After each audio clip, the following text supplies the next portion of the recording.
first layer comes up. The movable part of the registration system goes back in to make sure that the first plate hasn't shifted. The first plate comes out.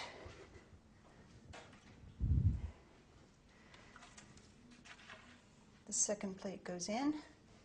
Again, a physical pushing tight up against there without having to judge visually a line. The movable part comes out. And the same thing on this side, keeping the paper trapped under the roller. Lift it up. Make sure that nothing is shifted. Second plate comes out.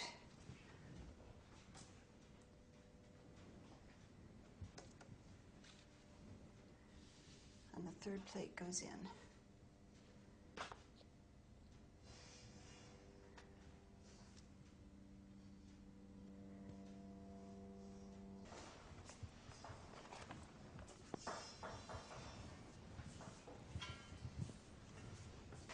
So now we see what we have here.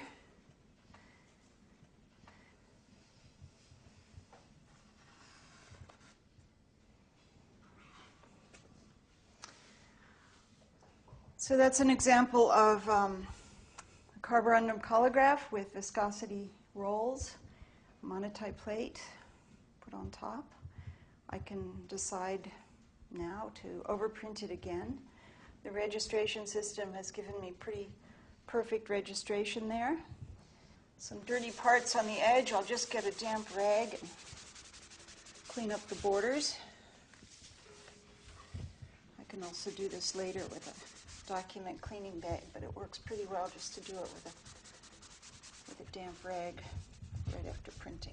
Okay, now this is an example of how I would work to do the kind of large-scale printmaking that I've been doing recently, made up of multiple 12 by 12 inch squares mounted on wooden cradles. Sometimes I'll do an image that is on paper panels, such as the one on the wall, where the white space actually is the equivalent of the missing squares on the large scale paneled pieces. But this is how I would work each of the squares that I do for the large scale ones. I'd have them all laid out on a table together and work them simultaneously and then print them, mount them, and present them as a large scale piece. All right.